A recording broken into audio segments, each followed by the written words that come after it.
Yada srushtam jagat sarvam tada lokapita maha shato veda samayuktam shashvatam dharumarishat kim sat karma kimaryatmam yadi. The sight, the distinctive smell of home of fires, and the sound of Sanskrit mantras has been familiar all around Baltimore for almost 50 years, at festivals, in the park, during performances, and at special occasions.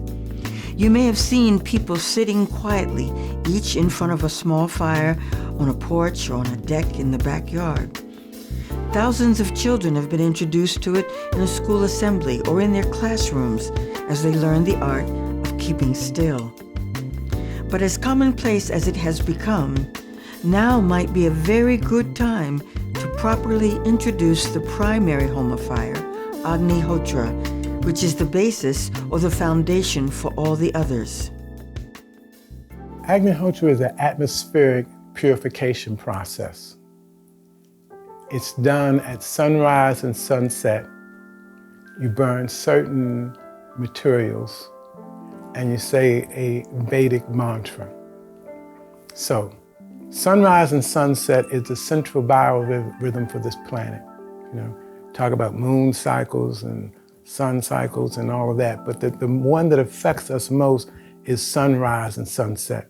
We kind of get out of sync with it since we've done electricity and lights on this planet, but it makes a difference when we're synced with sunrise and sunset. Certain biological and psychological changes happen. I was introduced to Agnihotra some years ago. Originally, brother by the name of Kibwe Bay, and he introduced me to, I met Fred Clifton and Sri Vasant, and we used to have a fire temple and on Powhatan, and I went there every day to meditate, and I went there because at that point in my life I was looking for, I was 16 then, and I was looking for a space to really find myself and be still with myself and relieve, you know, we were talking about, you know, the 70s and there was lots of things going on, and that was my way of centering myself again. And so once I sat down once, that was it, and it was just like, wow, this is beautiful. I just felt at home when I first saw the fire and was very curious about it. It helped me to appreciate and learn meditation on my own, and it created an atmosphere that I could connect without anyone else. But the reality of my history was important because it taught me to love. And in the work that I do, in the various angles and contradictions of America as it pertains to race relations, I once had the whole feeling that, you know, I had to fight white people all the time. But in my experience with Agnihotra, I literally heard the ancestors say it's okay. In times like these, when the energy all around us everywhere is intense and causing people to feel anxious and stressed and even react violently, it is good to have a tool that will help us to calm down. When I was coming up, I originally migrated with my family from Philadelphia to Baltimore. And it was a very, very peaceful kind of place, man. We played together. We'd fight, but we weren't killing each other. And I look at today's time, and there doesn't seem to be many tools for dealing with discord and disagreement. We're not able to disagree without being disagreeable. Baltimore is a city that was once 80% black, and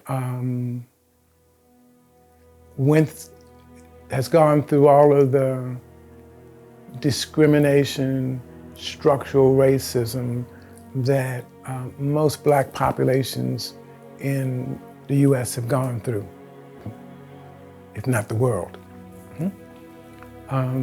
So that's to say there was lots of poverty, housing issues everywhere, one of the things, I've always worked with community mental health.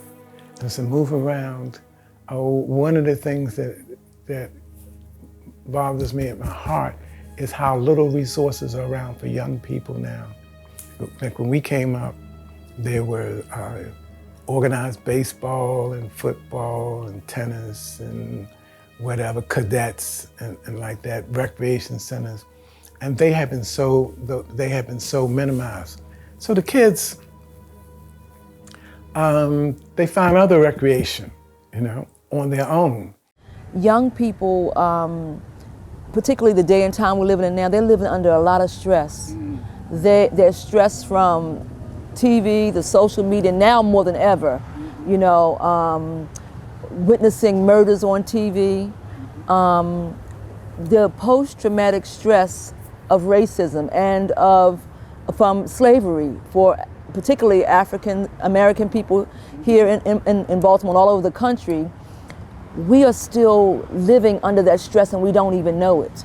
If you bump into me, I looked at it as a threat and a challenge. We're back in the day, I used to be able to say, I'm sorry, look, I'm out of it. I didn't mean that. And it was accepted. But now, if you bump into a total stranger and you're treating that person as a stranger, they come off differently. Many of them live in very stressful, very tense environments and situations where their family members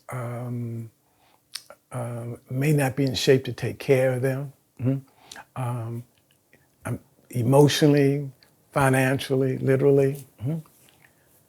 So what we've seen is when we've introduced this process to folks in the city, it settles the household, the people in it, the animals, nourishes the plants.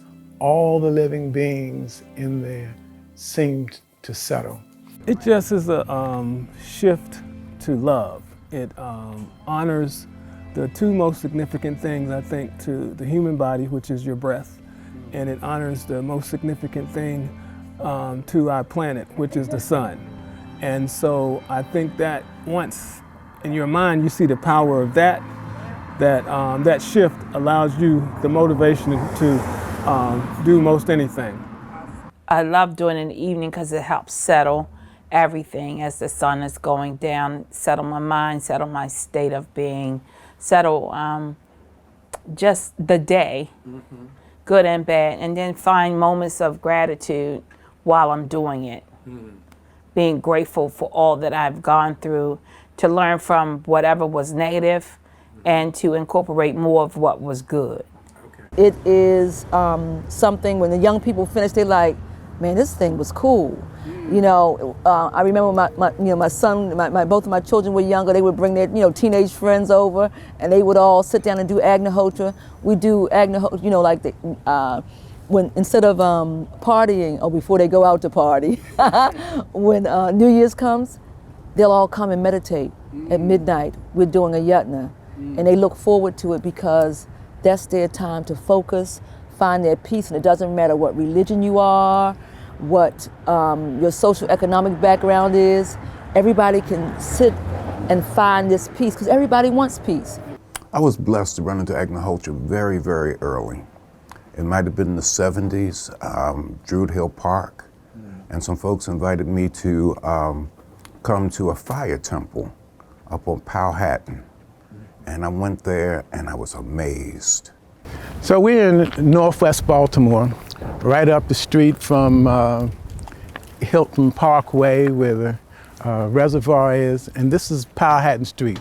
And this, from the early 1970s to the mid 1980s, this was the Powhatan Street Fire Temple, where any day of the week you could come and do Agnihotra at sunrise and sunset. We held classes under the leadership of Fred Clifton. We had gatherings. We learned how to eat plant-based diets.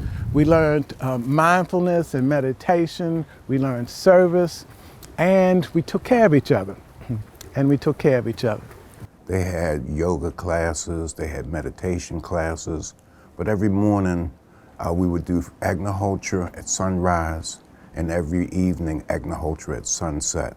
In fact, my daughter was a baby, and I used to carry her into the smoky room, but the element just calmed her down. It's the timing, the circadian rhythm of sunrise, sunset. It's what's burned, cow dung. Cow dung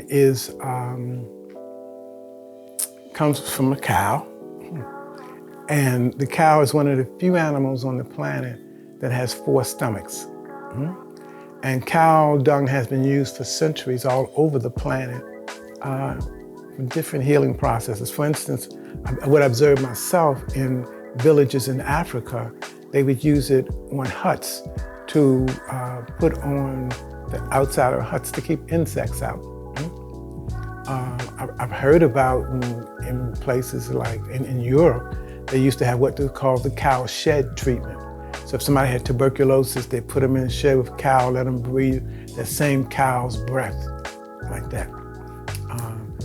And there's been other civilizations where cows were seen as sacred, like that. And we'd use cow's ghee, that's the clarified butter that the whey has been separated from. And the offering is done with whole grain rice. Okay? And then there's the Vedic mantra. A mantra is a sound vibration. And even the physicists will say that sound is the music of the universe. You know, that's how the universe speaks. Everything vibrates, all energy vibrates, and all vibration has frequency, and that means sound to it. So you do a certain sound vibration meets with this combustion and the changes in the atmosphere that happen at sunrise and sunset, and creates at a quantum level a change in the atmosphere. In spaces where there is, particularly in the city, where there's lots of noises and sounds, and even if you're not in the city, it don't matter. The stress of living in America right now is so heavy, and this is a way to get back and to find your peace, to find your center again. One of my favorite things to say, I have 2 favorite scriptures coming from the background that I come from, is to be still and know that I am God, and in Him I move, I breathe and have being. And I understand that too, that I can't move, breathe, and have being until I'm still enough to listen to the voice and learn what the voice sounds like. So for me, that's where my grounding is daily. That still small voice within. Yes. Mm-hmm. If you talk to people, if you watch people at work or at school or wherever you are, more and more people are opening up their consciousness to a larger reality that is, if you will, spiritual, that's more universal, that encompasses the highest values, that sees the oneness in life, and understands the interconnectedness of all life, that we're all connected, and my welfare affects everybody else's on the planet and vice versa. So that kind of consciousness is not going to be denied. Agnihotra is a very beautiful activity that allows me to have calm in the morning and go through my day. And if I set the tone for my day, I'm deciding how things are going to flow. And in the evening, even though it's sunset, I do another meditation before I go to bed at night. And that changes the whole energy as to how I'm even setting the tone for the very next day. Because all we have is now. And I try to make now as peaceful and as positive and as progressive and kind and considerate as I can. So, whether you need a way to help your children and everyone in the home to feel calm and at peace, or if you want something to help you experience stillness and meditation, or if you're looking for a way to create a peaceful, calming atmosphere in the community, learning about this simple little home of fire, Agnihotra, might be worth your while. Here are 2 websites if you want to read about Agnihotra and Home of Fire. As a part of the international network of Homa practitioners, the Baltimore Homa community is available for instruction and personal support for anyone interested in learning Agnihotra.